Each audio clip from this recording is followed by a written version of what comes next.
ಪುತ್ತೂರು ಸರ್ಕಾರಿ ಆಸ್ಪತ್ರೆಯಲ್ಲಿ ವೈದ್ಯೆಯ ಮೇಲೆ ಹಲ್ಲೆಗೆ ಯತ್ನಿಸಿದ ಆರೋಪದಲ್ಲಿ ಆರೋಪಿಗಳ ಬಂಧನ ವಿಳಂಬ ಖಂಡಿಸಿ ಇಂದು ಪುತ್ತೂರು ಮಹಿಳಾ ಠಾಣೆಯ ಮುಂದೆ ವೈದ್ಯರು ಮತ್ತು ಹಿಂದೂಪರ ಸಂಘಟನೆಗಳ ಕಾರ್ಯಕರ್ತರು ರಸ್ತೆ ತಡೆ ನಡೆಸಿ ಪ್ರತಿಭಟನೆ ನಡೆಸಿದರು.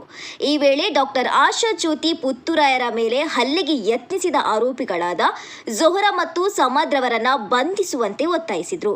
ಜೊತೆಗೆ ಹಿರಿಯ ಅಧಿಕಾರಿಗಳು ಸ್ಥಳಕ್ಕೆ ಬರುವಂತೆ ಆಗ್ರಹಿಸಿದರು. ಬಳಿಕ ಪ್ರತಿಭಟನಾ ಸ್ಥಳಕ್ಕೆ ಪುತ್ತೂರು ಶಾಸಕ ಅಶೋಕ್ ಕುಮಾರ್ ರೈ, ಪುತ್ತೂರು ಡಿವೈಎಸ್ಪಿ ಅರುಣ್ ನಾಗೇಗೌಡ ಆಗಮಿಸಿ ಪ್ರತಿಭಟನಾಕಾರರ ಜೊತೆ ಮಾತುಕತೆ ನಡೆಸಿದರು.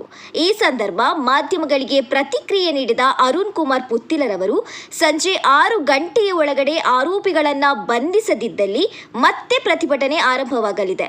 ಅಲ್ಲದೆ ಸೋಮವಾರ ಪುತ್ತೂರು ಬಂದ್ ಆಗುವ ಎಚ್ಚರಿಕೆಯನ್ನ ನೀಡಿದ್ದಾರೆ.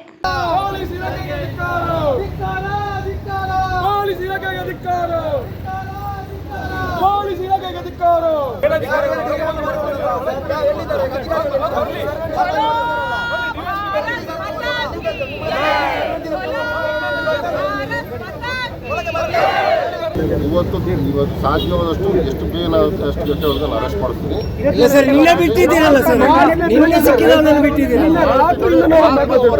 ಏನು ಮಾತಾಡಲ್ಲ, ಇಷ್ಟೊಂದು ಮಾತಾಡಿದ್ದೀನಿ. ನಾನು ಕೆಲಸ ಮಾಡಿ ನಾನು ಅರೆಸ್ಟ್ ಮಾಡ್ತೀನಿ.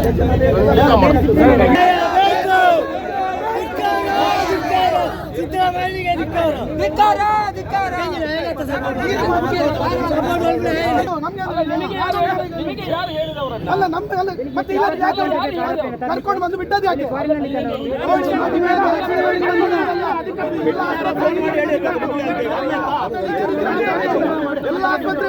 ಎಲ್ಲ ಆಸ್ಪತ್ರೆ ರಕ್ಷಣೆ ಕೊಡಿ.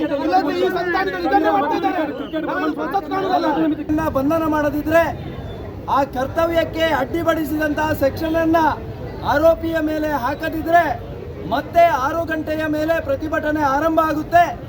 ಈ ಪ್ರತಿಭಟನೆ ಸೋಮವಾರದ ದಿವಸ ಪುತ್ತೂರು ಬಂದ್ ಆಗುವವರೆಗೂ ಕೂಡ ನಡೆಯುತ್ತೆ ಅನ್ನತಕ್ಕಂತಹ ಸೂಕ್ಷ್ಮತೆಯನ್ನ ಈ ಸಂದರ್ಭದಲ್ಲಿ ಉಲ್ಲೇಖ ಮಾಡ್ತಾ, ಇವತ್ತು ನಡೆದಿರತಕ್ಕಂತಹ ಎಲ್ಲ ತೊಂದರೆಗಳಿಗೆ, ಇವತ್ತು ರೋಗಿಗಳಿಗೆ ತೊಂದರೆ ಇರಬಹುದು, ಸಾರ್ವಜನಿಕರಿಗೆ ತೊಂದರೆ ಆಗಿರಬಹುದು, ಇವೆಲ್ಲದಕ್ಕೂ ಕೂಡ ಇಲಾಖೆಯೇ ಕಾರಣ ಅನ್ನೋದನ್ನು ಈ ಸಂದರ್ಭದಲ್ಲಿ ಉಲ್ಲೇಖ ಮಾಡ್ತಾ, ಮುಂದಿನ ದಿವಸಗಳಲ್ಲಿ ಈ ರೀತಿಯ ಚಟುವಟಿಕೆಗಳನ್ನು ಮಾಡೋದಕ್ಕೆ ಇಲಾಖೆ ಅವಕಾಶವನ್ನು ಕೊಡಬಾರ್ದು. ಕರ್ತವ್ಯವನ್ನು ನಿರ್ವಹಿಸಿ ನ್ಯಾಯ ಕೊಡತಕ್ಕಂಥ ಕೆಲಸ ಕಾರ್ಯವನ್ನು ಮಾಡಬೇಕು ಅಂತಕ್ಕಂಥ ವಿಚಾರವನ್ನು ಈ ಸಂದರ್ಭದಲ್ಲಿ ಉಲ್ಲೇಖ ಮಾಡ್ತಾ